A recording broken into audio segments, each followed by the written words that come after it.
Good morning. Thank you guys so much. I appreciate being able to speak here today. In my introduction, it did say that I am the former Director of Cultural Affairs for the Stockbridge-Munsee Community. I do want to point out, though, I do not speak for that community at all. I'm speaking to you directly as a historian, as someone who loves history and who's involved with issues of land back. So I just want to make that very clear when we do that. Most importantly, I'm a citizen of the Oneida Nation of Wisconsin and a first-line descendant Stockbridge-Munsee. Those are my tribal affiliations. Those are where my citizenship and allegiance lies. And so I'm very honored to be able to, carry that forth. I'm coming to you from my home, my new home, located in upstate New York on the ancestral homelands of the Mohican, to the people of the waters that are never still. Their seat of government now lies in Bowler, Wisconsin, and they are now known as the Stockbridge-Munsee Community.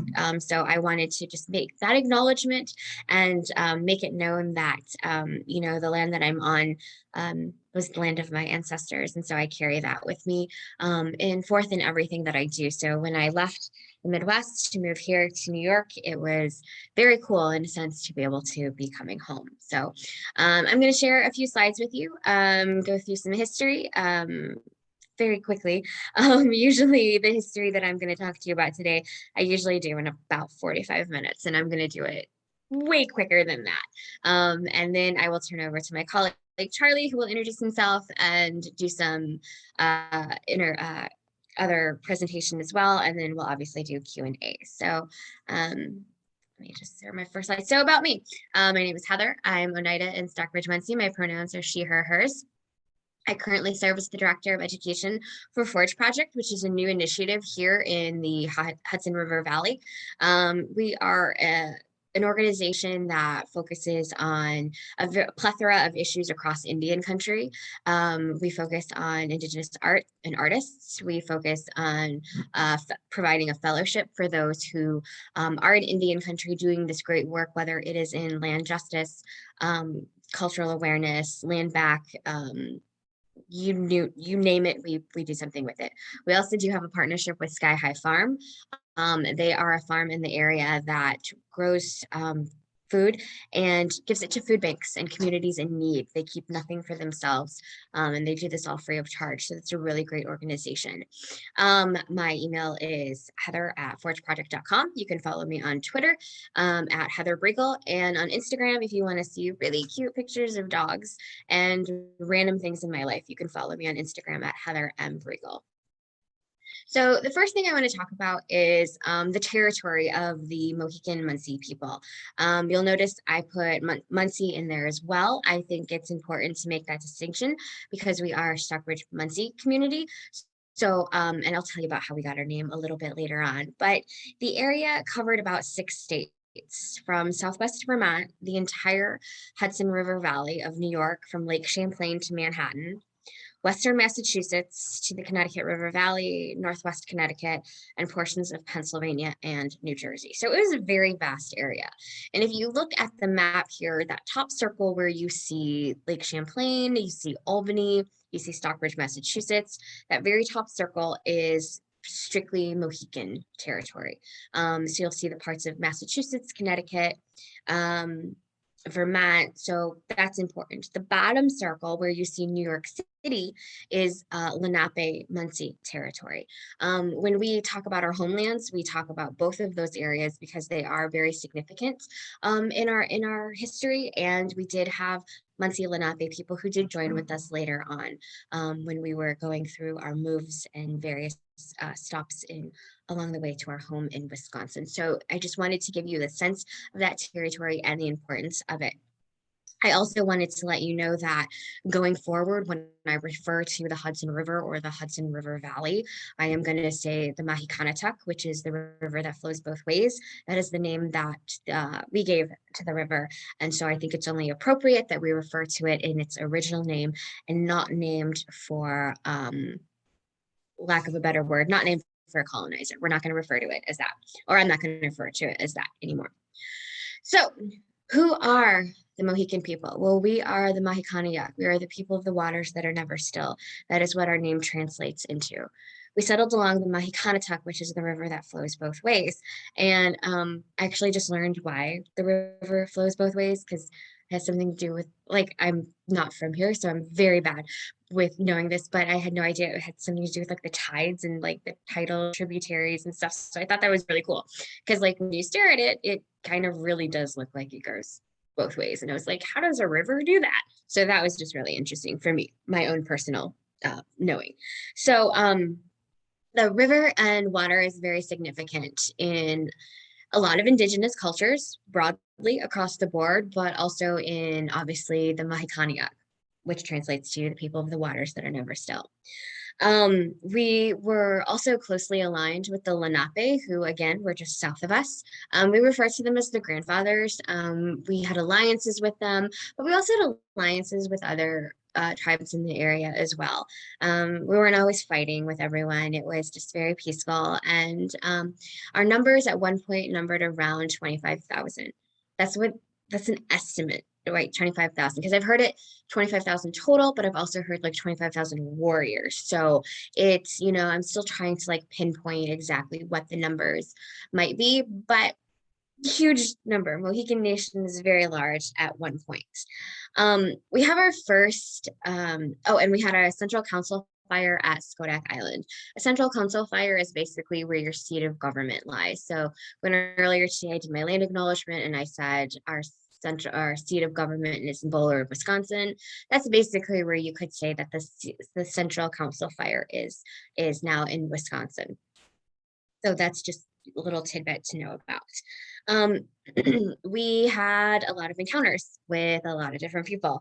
And I know Charlie's going to touch on some of these when he does his part of the presentation, but I just wanted to briefly go through, in 1609, so very early on,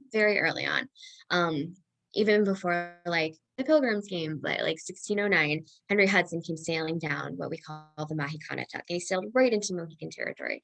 And life pretty much for the Mohican Nation changed forever, as did life with any indigenous nation change when you first have encounters with explorers, settlers, colonizers. Things automatically change, and the way you knew life before kind of is over, right? You're starting something new again. And so what happened with the Mahikaniak is a fur trading post was set up in what is now Castle Island, and so this leads to trading with specifically the Dutch beaver. Right, so it was a plentiful animal in the area, and there was a lot of back and forth trading, but it wasn't just Mohicans that were trading, it was other nations as well. So you had the Haudenosaunee, which is also Iroquois Confederacy, or Six Nations, doing that same work as well. And so there became a conflict between the Mohawks, which were part of the Haudenosaunee, and the Mohicans. And so this erupted in 1628 in the Beaver War. And basically, the Beaver Wars were a war for economic dominance in the area.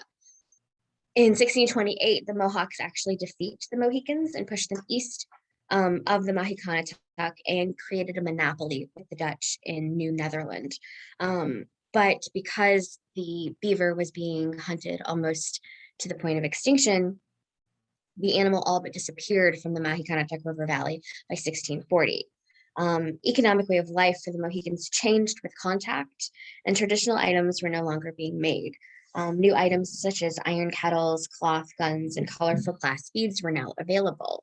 And so I'm actually working on some research where I talk about the importance of glass beads and how that kind of changed life, not just for Mohicans, but for Indigenous people in general. If you refer back to the sale of Mannahatta, which is now the island of Manhattan, it was $24 in glass beads and red cloth. That was allegedly the currency that was used to buy the island from the Lenape. So glass beads were significant in a lot of different ways. That wasn't just for decorative in your clothing, but also as actual currency. And having that relationship with the with the colonists creates a dependency for all indigenous nations across the board. You're now relying on these new goods that are coming through, and you need them in order to survive now because the old ways are kind of dying out and you're part of this new way. There was a lot of forced movement that happened.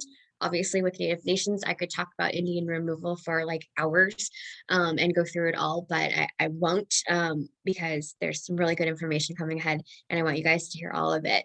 Mohicans were part of that removal process. And so you have 1609, Henry Hudson, 1637, the first Papscanee transaction happens. And that's important to note because the Papscanee Island is what we're talking about today. And I will let Charlie talk more on that when he does his part of the presentation. And in the 1730s, we ended up going to Stockbridge, Massachusetts. Stockbridge is a very significant place in Mohican history specifically.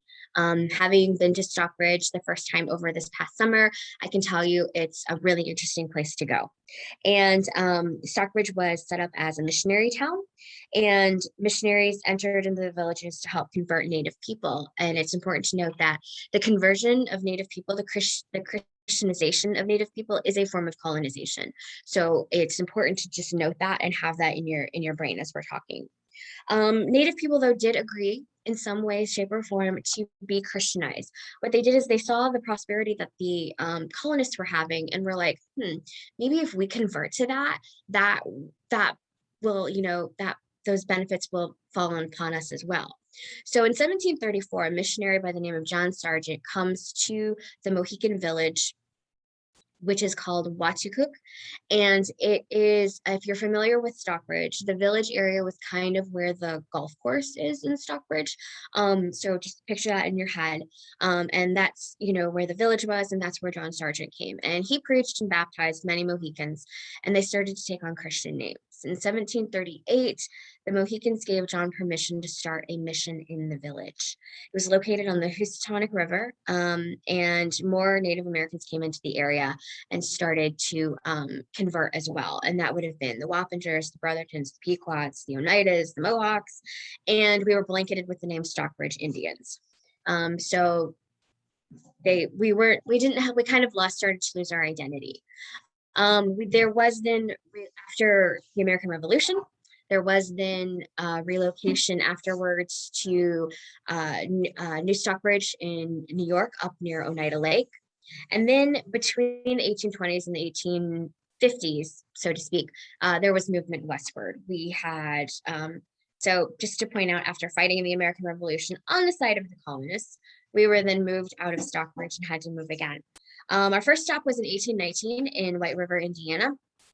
And then from there, we went to Kaukauna, Wisconsin, where we had a group of Munsee join with us. And so that's where the name Stockbridge-Munsee came to be. And that was about 1822, 1823. Then after that, we moved to Stockbridge, Wisconsin. Then after that, we finally found a home.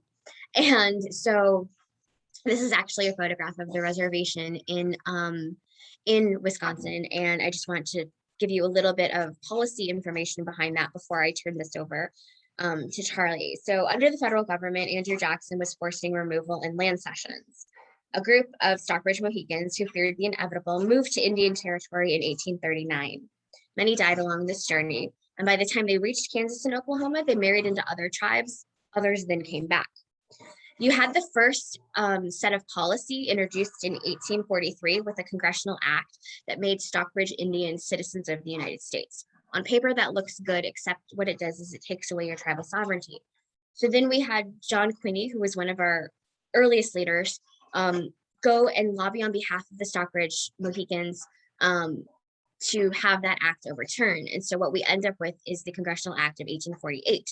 And this becomes a concern when Native people begin to take, Native people were being taken advantage of by non-Native people, and there was a land base that was being lost. So by that time, that's all, we get the 1848 Act passed. It overturns the 1843 Act, pass. And then in 1856, we end up with our reservation today.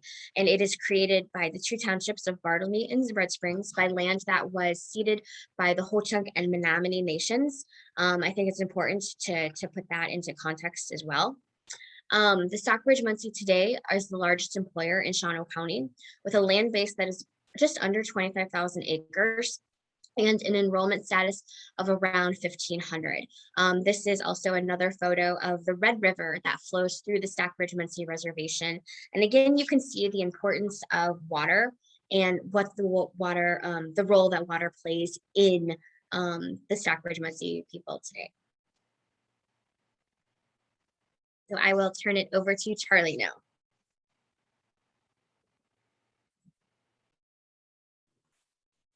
Hi, everybody.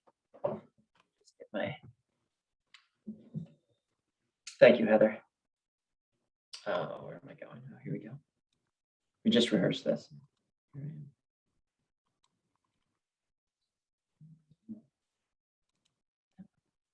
All right.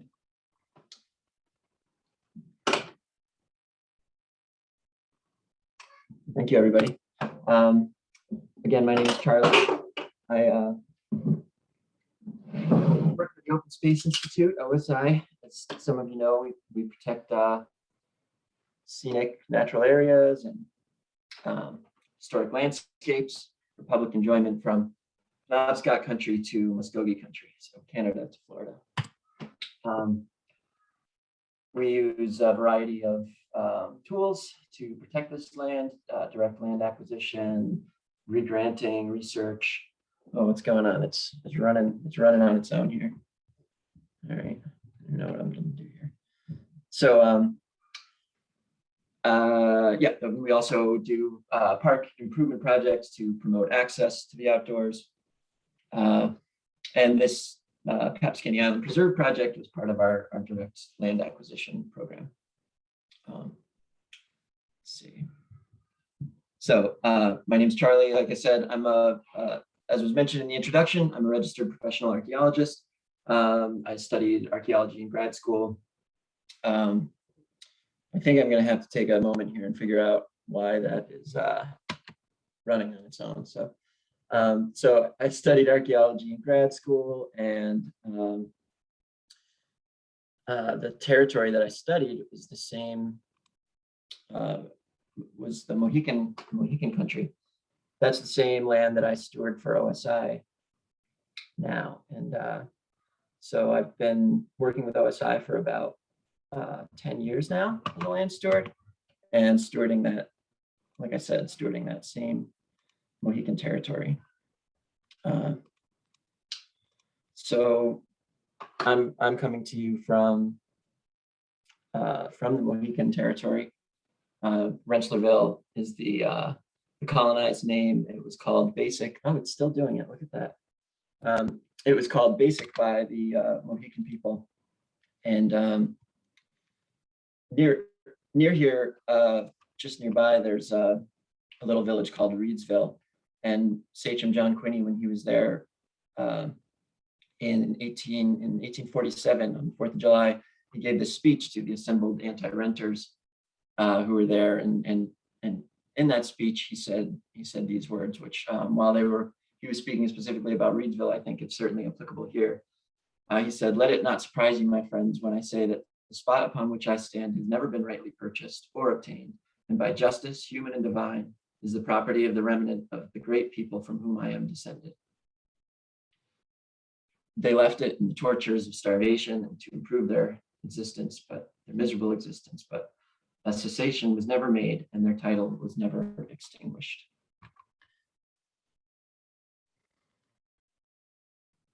So while I let those words echo, I will attempt to figure out why this thing is advancing on its own.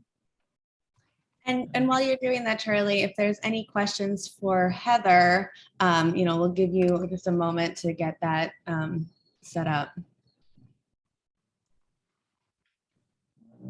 It's funny, it's the first time that it's like done that. Maybe it's the keep slides updated button. Oh. No. Okay, well. I guess that'll keep me on task, maybe. Maybe it'll keep up the pace. I don't know. We'll see. Here we go. This must be a sign of, that I'm aging. Okay. So I think you're seeing this again now. So again, these are those same dates that Heather just went over with you.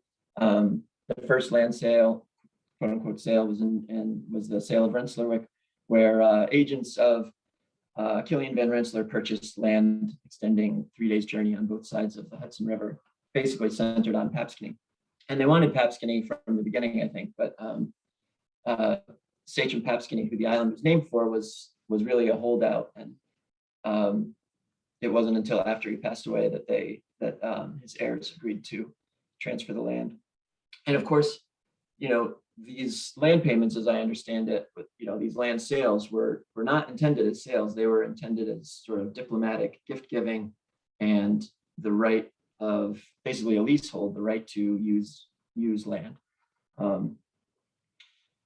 So I wanted to make that point.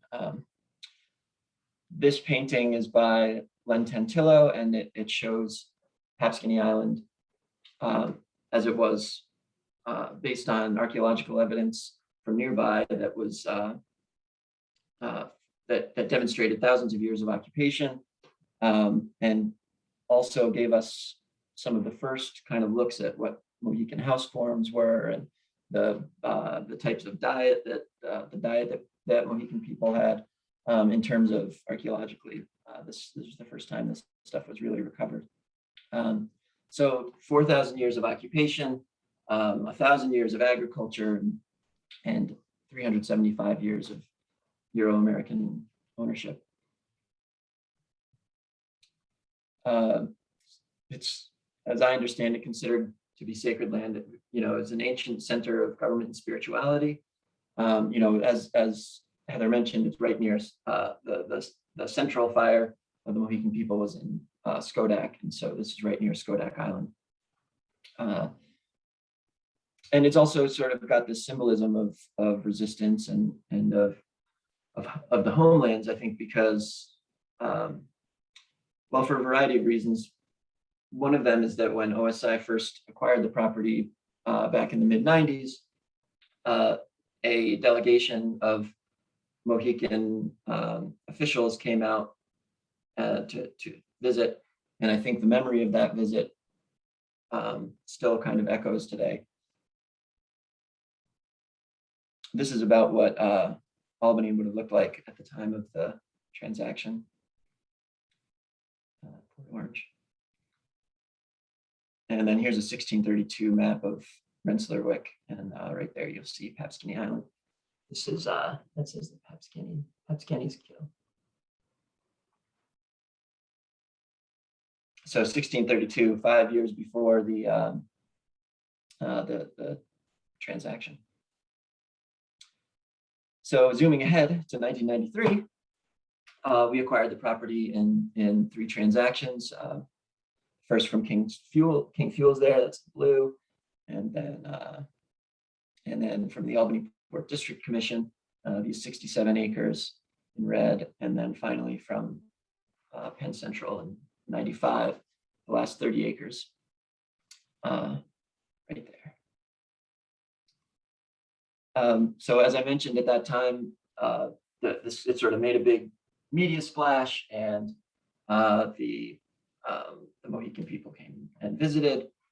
I should mention here that this connection was first established, I think, between Dan Luciano, who was a former OSI employee who really fought for this Papscanee transaction and devoted a lot of his life to this, to acquiring this land. And he worked with a person who at the time was the only registered Mohican living in the homeland, a man named Steve Comer.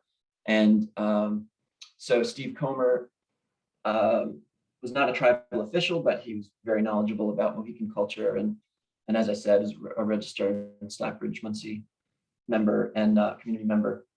And so I think he facilitated a relationship between OSI and the Stockbridge-Munsee community that brought them out to the land and kind of first established the connection. So this is Papscanee Island today.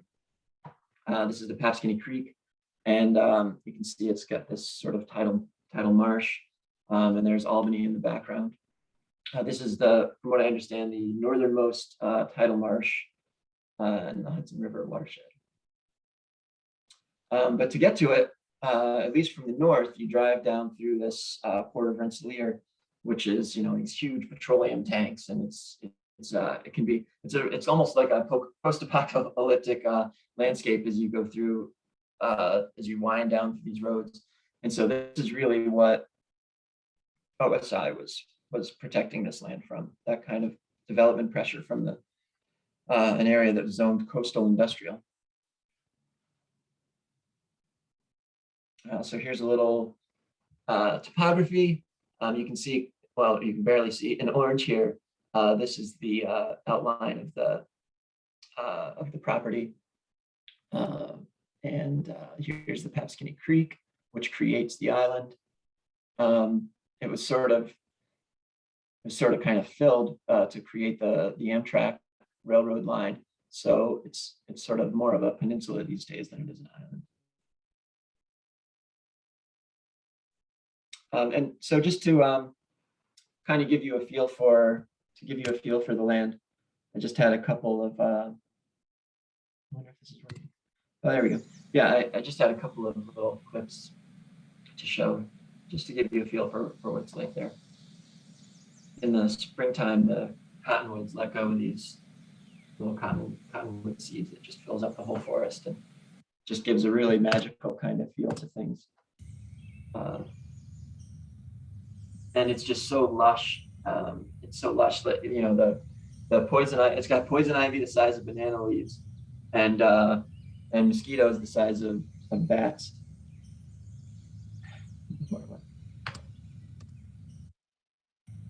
And this rich carpet of jewelweed throughout. I'm sure the bird watchers on can tell me what we're hearing back there. It's also really rich farm soil, some of the finest agricultural soil in the nation, from what I understand, alluvial soil. So that's all this. You can see this this speckling. That's all prime farmland. And the land is still farmed today by a farm family, a beloved Rensselaer farm family, Goldcrest Farms, the Webb family. OSI also protects adjacent land of the Webbs with conservation easement, and the Webbs lease a portion of the property, and that relationship continues with the tribe. They've been farming the land for something like 4 generations, I think, and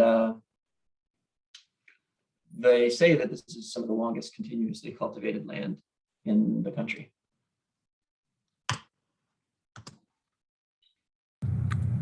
And so it's also really famous for its wetlands, its alluvial soil, the Amtrak train moving by. So the northern end of the property is these agricultural fields. And in the spring, of course, they flood, and I was just amazed at all these.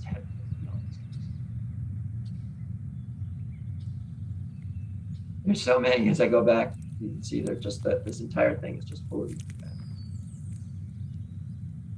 Pretty magical. And then the next videos, oh, there's some geese. And then the next videos are in the forest here. So you can see here's a wetland map. I think I was standing like more or less here. And oh, I don't know if you can see my cursor. Maybe I have to click or something. But anyway, I was standing towards the north there, and now here, zooming out, you can see this whole wetland complex extending along the whole river. I'm not sure if you can see my cursor, but I'm moving it for what it's worth. We can see your cursor. Oh, okay. It's great. Okay, so zooming back in. And then this is just kind of on the other side here, like in the forest here.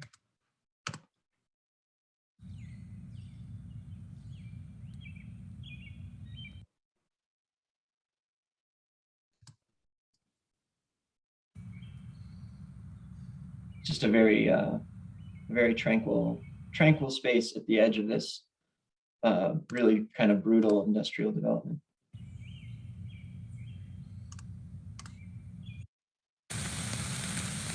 And this was a day that I was stuck in a really pound lashing rainstorm, and rather than bothering to run out, I was already soaked. I just got the camera rolling.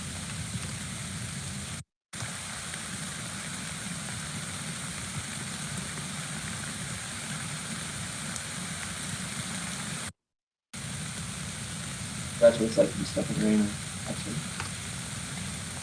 So, I wanted to talk a little bit about kind of the work of getting together with the Stockbridge-Munsee community. You know, I was in, so as I mentioned, I'm an archaeologist by training and had studied Mohican culture for a long time. And I was chatting with a friend, a person named Justin Wexler of Wild Hudson Valley. If you haven't heard of them, look them up. They've got he's a wealth of knowledge and does some really interesting agricultural work with wild foraged foods. Well, wild foods, I don't think he actually forages them in the wild, but from his own farm. And but he's also an expert in Mohican medicinal and plant use and that sort of thing. So anyway, he introduced me to Bonnie Hartley, who's was then the tribal preservation officer at the Stockbridge-Munsee community. And initially, when we first took a walk there, we were talking about interpretive planning. You know, there had been some great interpretive work that had been done, but we really wanted to spruce it up, refresh it, and develop it in coordination with the federally recognized nation. And we had some great conversations around that, and spent some time on the land together, and really kind of talked about not only interpreting Papscanee Island, but sort of looking at the entire Mohican Valley and interpreting different sites along the valley to really kind of give presence to, to give active presence to the Mohican legacy here. You know, certainly for me, growing up in Mohican country, I never learned about the Mohican people, and so, you know, I always learned about the Iroquois, and so in school and that sort of thing. So just to kind of establish that, you know, Mohican Nation is real, was real, continues, was really important. But that sort of establishing that relationship began leading to management discussions.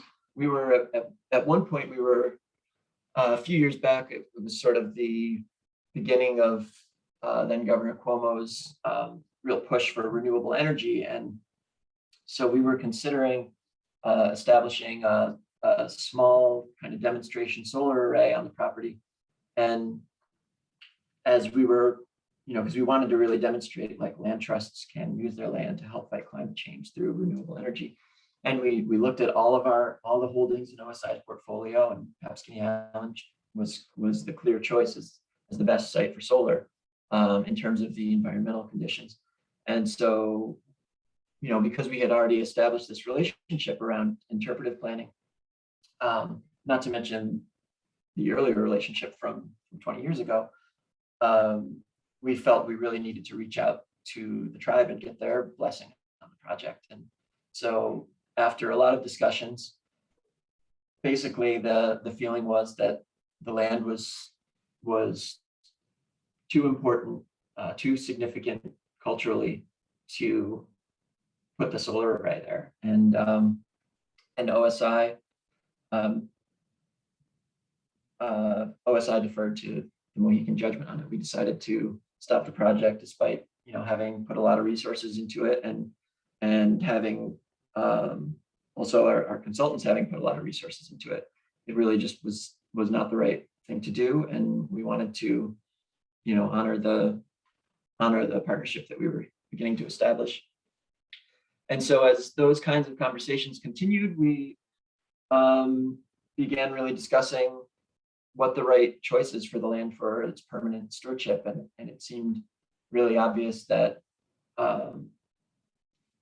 transferring the land back to the Mohican people was the right thing to do. And so, here, I just wanted to spin through a couple of these. That this is some of the old interpretive signage, which is actually really good in terms of content, but was just sort of aged. This is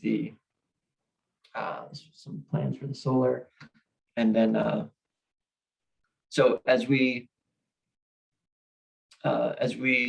worked together on the once we had decided that we would like to transfer the land to the Stockbridge-Munsee community, and once they decided that they would like to accept it, there was a long process of just kind of hashing out exactly what that would mean. And one of the questions was about the future of agriculture. We wanted to understand the archaeology there, and so we partnered with the New York State Museum and studied the archaeology.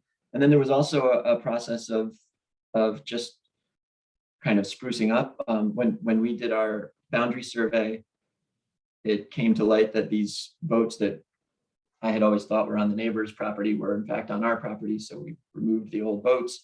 We were really conscientious about just not wanting to give the tribe a management headache, basically. So, we wanted to make sure that they had a clean slate to work with. So I wanted to just talk a little bit about, these are sort of my three tenets about like, what it takes to make something like this happen and to kind of build the connection. And so, I mean, humility is a recurring theme with kind of all work with marginalized communities, I think. There has to be a willingness to, accept correction and put your foot in your mouth. And, like I said, I've been engaging with these issues really deeply for 15 years, but I was still constantly surprised and am still constantly sort of surprised or I don't want to say blind. I don't want to say too strong a word, but there's a unique perspective that is a real perspective that comes from a different worldview, essentially, that my Mohican counterparts throughout this transaction have, there are issues that I would not have understood in the way that they are understood by my counterparts. And so having the humility to see that and recognize that this comes not from sort of whimsy, but from actual real cultural beliefs, worldviews, deeply held cultural values was really important. So respect is kind of an overused term, but the reason I bring it up here specifically is I think with Indigenous communities in the US and Canada anyway, this is about respect for sovereignty.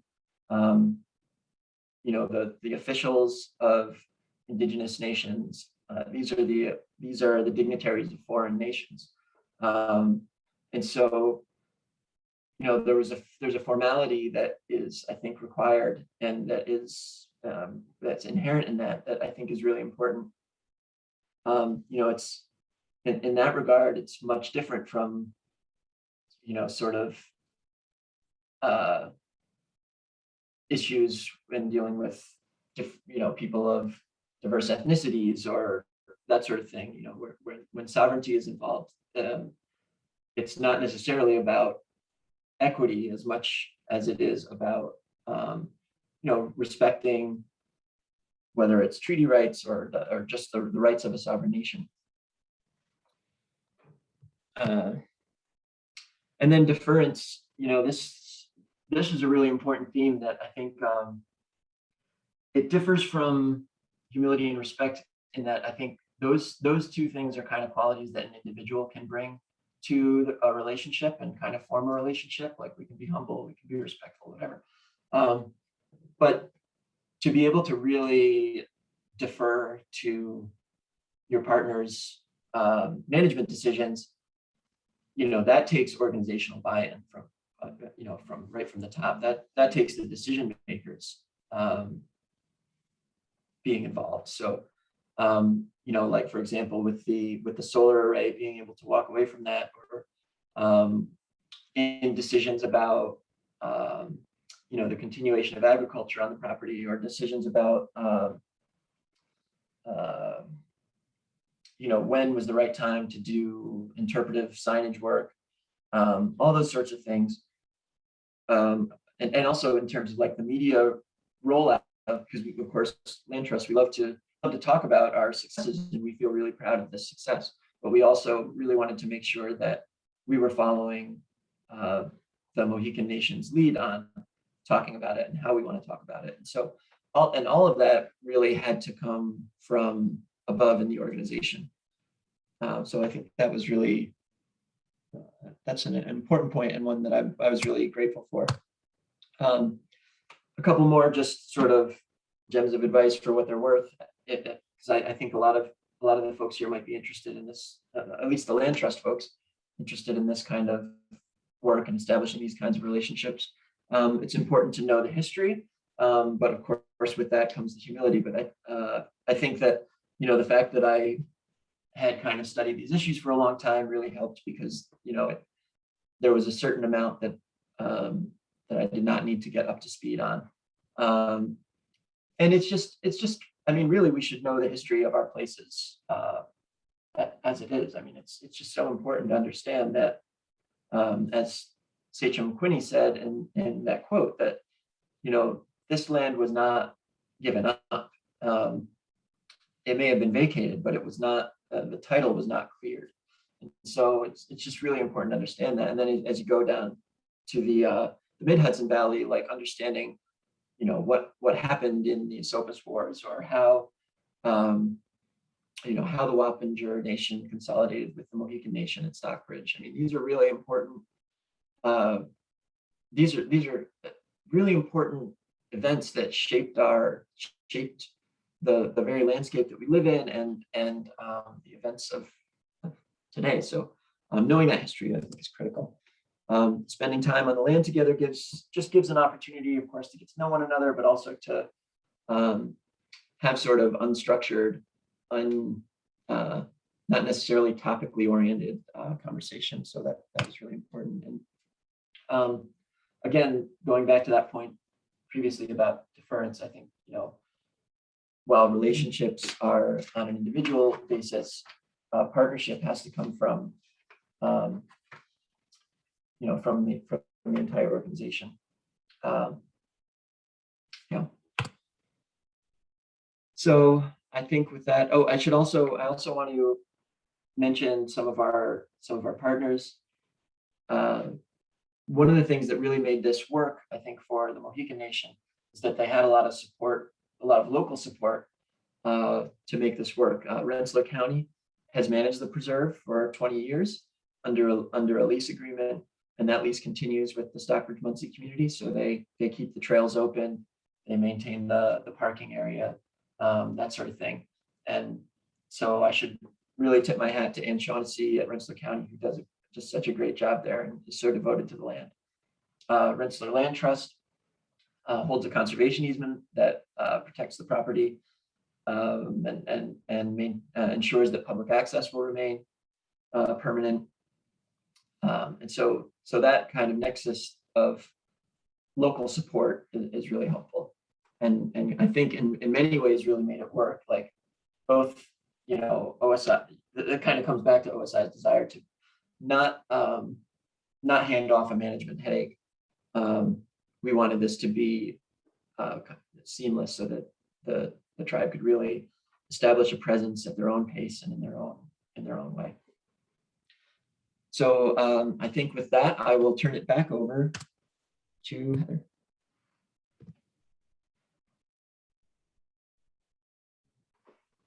Great. Thank you so much, Charlie and Heather, for Oh, sorry, there's more.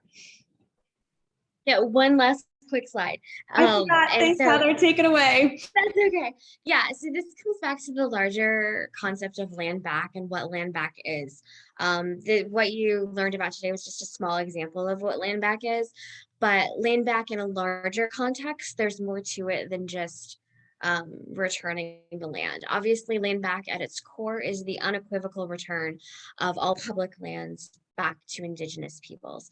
It's important to note that anywhere that you're standing in the continental United States, Canada, Mexico, has all been stolen from the Indigenous peoples of the land. So there are four main campaigns that Land Back has. And Land Back actually is a concept that is newer and most people know about now, but it's a concept that's been around for centuries. The fighting, the Indian Wars, the Plains Wars, it was all to keep land in the hands of Indigenous people. And of course, the United States fought that over and over again. Land back really came to a head last summer during the pandemic, where the former president was holding a rally in Mount Rushmore, which is located in the Black Hills, which is sacred to the Lakota people. It's where they believe that the Great Spirit resides. And Mount Rushmore itself is one of the biggest and prime examples of white supremacy in Indian country, with those four presidents on there in some way, shape, or form, dealing with the removal of Indigenous peoples. And before it was Mount Rushmore, it was actually the Six Grandfathers, which was this really sacred space for the Lakota people. So the four campaign demands that Land Back actually talks about is dismantling white supremacy structures that forcefully remove us all from our lands and continue to keep our peoples in oppression. And examples of that would be the Bureau of Land Management and the National Park Service. National parks didn't just come out of nothing. National parks was Indigenous land that was taken from those Indigenous peoples and then created these beautiful, pristine places, but they should not have been taken from the Indigenous people. And I refer you to an article that was written by David Troyer, who is an Ojibwe, and a really amazing author. He wrote the cover story for the April edition of The Atlantic and makes a very good case as to why the national parks need to be returned to Indigenous people. Not so you can't enjoy them, but who better to steward the land than the original inhabitants of that land? So I encourage you, it was the April cover story for The Atlantic. I encourage you to read that. The second campaign that Land Back demands is defunding, and it's defunding white supremacy and the mechanisms and systems that enforce it and connect us from stewardship of the land. And examples of that would be the police, the military industrial complex, Border Patrol, and ICE. There are several Native nations, in particular in terms of Border Patrol, that their reservation land actually crosses the border.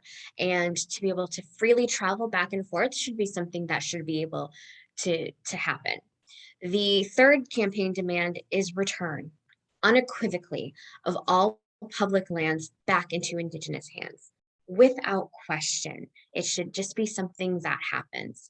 And the fourth campaign demand is consent, and it's moving us out of an era of consultation and into a new era of policy around free and prior informed consent.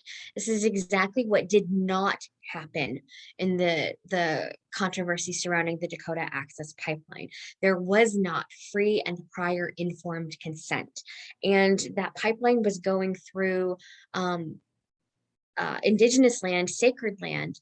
It wasn't treaty land, but it was still something that the tribe should have been consulted on when we talk about Section 106 reviews, or if we talk about informed consent that agencies have to do under the Environmental Protection Agency. So land back, I know, can sound extremely scary, but it's not. It's really not scary. It's something that can be done. You saw a small example of that today, but it's something that can be done. It doesn't change your way of life. It doesn't affect non-Native people. What it does is it returns the land back to the rightful stewards, which are the Indigenous people of this land. So I encourage you to check out more about Land Back at Forge Project. We are actually working on initiatives for Land Back. So I would encourage you to check that out as well. And understanding that what you saw today, with the return of Papscanee Island to the Indigenous Nation, the Stockbridge-Munsee Community, that is a small example of what can be done. And it's a good example of what can be done because there was so much support behind it, and there was an understanding of who the stewards of that land were. So with that, we are done with our presentation and ready for questions.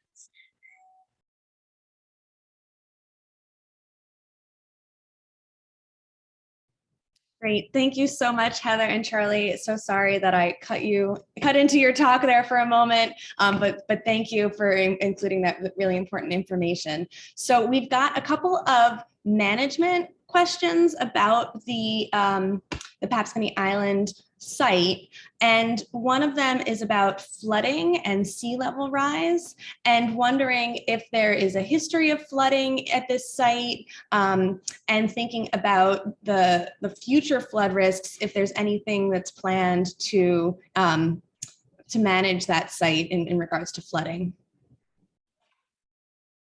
Well, there is definitely a long history of the site being flooded. I mean, certainly like Hurricane Irene, I think there was 12 feet of water over those agricultural fields where I was standing. In some places there, I'm pretty sure you can still see the water line up on the trees. And I could be wrong, but I believe that Scenic Hudson has modeled that, modeled the sea level rise and how it will impact that area. In terms of future management plans to address that, I don't think there is. I think it's sort of, I think the idea is that it will sort of function as an ecosystem in its own right to handle that, but that's kind of a non-answer answer, I guess, in a way. But you know, a good reason not to build gigantic petroleum storage tanks on that property.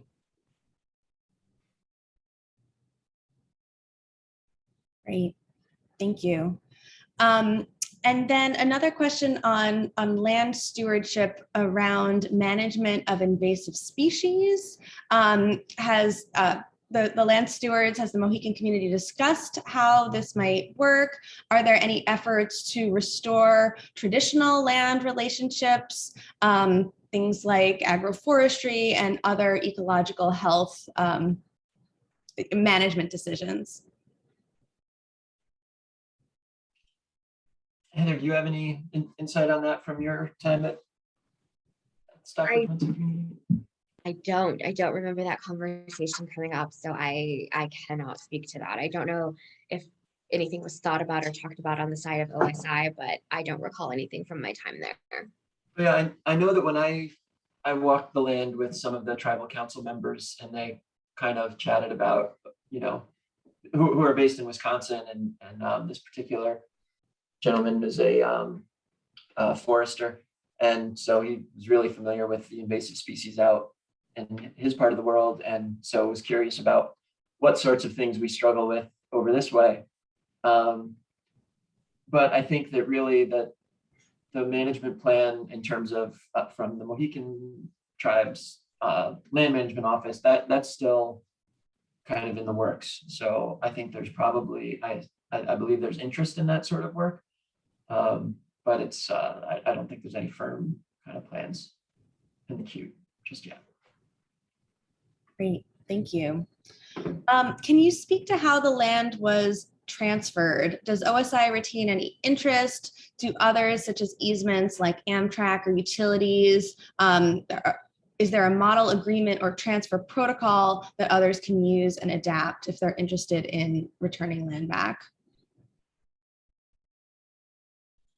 That's an interesting question. I don't know about a model, but just in terms of the mechanics briefly, once we sort of wrote up the terms that we were proposing, and that did involve retaining a conservation easement, which would ensure that the public access would remain and limit development.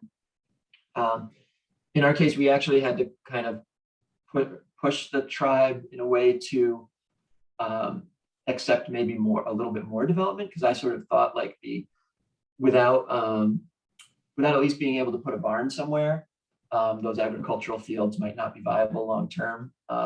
So they they were actually more hands-off than I think we were even. That kind of negotiation, that can be sort of paternalistic structure, right? A white lead land trust owning a Euro-American lead land trust owning a conservation easement over a sovereign nation's land. But in this case, we were just so aligned on our mutual visions for the property that there was no like complex negotiation there or anything. They felt just as strongly as we did about continuing public access where appropriate and that sort of thing. In terms of the mechanics, there were the terms. We agreed on terms, and there was a donation agreement. Once that was signed, that moved us into a sort of due diligence period where the tribe's environmental engineers and stuff went out and checked out the property, and then there was a closing. Much like any other land transaction. Great, thank you. I'm going to try to combine several interesting questions. So this is for Heather. So a number of questions relating to the context of the Indigenous people that were on the land pre-colonization, and then when colonization started. So the people who occupied Papscanee Island and its environs for 4,000 years, was there a difference between those people and when the colonizers arrived in the 1600s, acknowledging that there were massacres of converted people in Stockbridge that led to their removal, and also this, I know we're going through a lot here, understanding how the Wappingers and Mohicans merged. And so I'm wondering if, given all of this context, if you can speak a little bit to the history of the people that were occupying the Papscanee Island area and some of these dynamics of merging tribes and or massacres that contributed to having to be forced off the land. Ooh, that was a lot. Thank you. That was a lot. But that's Help me, okay. Heather. Yeah, okay, so I'm being mindful of time, so I'm gonna try to do this in like 60 seconds or less. It was the Mohican people were, we looked at the maps earlier, the Mohican people were in that area. I mean, the island is named for Sachem Papscanee, who was a Mohican chief leader, Sachem. So that is, that's the people. And obviously when colonization happens, way of life changes, right? So the way you trade is different, the way you interact with people is different, the way you dress is even different. There's a lot of different things happening. In terms of tribes merging together, different nations coming together, New England and New York are very unique in the fact that colonization happened so early on. Right. So there was, people, especially here, even before, like Jamestown and all of that in the South, it was kind of this area that people were coming to. And so it was from the immediate, you saw tribes and different Native nations being wiped out due to disease. You saw, very few people left, so they would join up with other tribes. There is actually a document somewhere. I don't know it off the top of my head. I've seen it because I've used it before in research, but where there's actual signatures between Wappinger leaders and Mohican people, where the Wappingers basically like come in and say, we are part of you now, and like the Mohican Nation like welcomes them in. Daniel Needham was the last great Wappinger chief. He fought and led the Stockbridge militia during the American Revolution. I retain the Needham name in my family, some along the lines. So there may be loose affiliation with Daniel. I'm not 100% sure. I haven't gone that far back in my genealogy just yet. But so like he was a Wappinger chief, but he's also considered a great Mohican leader as well. The other thing to keep in mind is, you had disease and famine and war and massacres that would wipe out entire groups of people and only leave a few behind. One of the great examples of that is the Pequot War, or the Pequot Massacre, basically. I don't know why it's called Pequot War, because it was really more of a massacre, where the colonists in Connecticut and the area, basically massacred all the Pequot. And those who were left, did join in with other tribes. And so there was a lot of that happening in this specific area because tribes were smaller. There were things that were going on. And so, when you think of like the Stockbridge Indians, you had Oneidas and Pequots and Brothertons and Narragansetts and Texas and Wappingers and Mohawks who all came together in Stockbridge to, have to be converted into Christianity. And so there was a lot of that going on. And yeah, that was like not a very good explanation of everything, but the best I could do with limited time. And I would also like to point out, just because it is November and Thanksgiving is next week, the Thanksgiving as we know it is really celebrated as a celebration after the Pequot massacre. So just keep that in mind when you're sitting at your dinner tables, enjoying your turkey dinner and thinking it was a celebration between Pilgrims and Indians. It was not. It was the celebration of a massacre of a group of people. So just wanted to give that food for thought at 9:30 in the morning. Thank you so much, Heather and Charlie. I think that's a good note for us to close on. Looking forward to hearing more about this really important history in future programs. I know that was a very short segment, but gave us a lot of really important context and some really helpful case studies. And I'm, like everyone, I'm really looking forward to visiting Papscanee Island and taking in some of the magic for myself. So thank you so much to everyone for joining us this morning. And we hope you have a happy holiday and be mindful, of course, of the important history of the Thanksgiving holiday. And we'll be sharing the article that was in the Atlantic that Heather mentioned, along with some of that information on sea level rise from Scenic Hudson with everyone. So you'll have links to that information. So thanks so much, everyone. Have a great day. Thank you.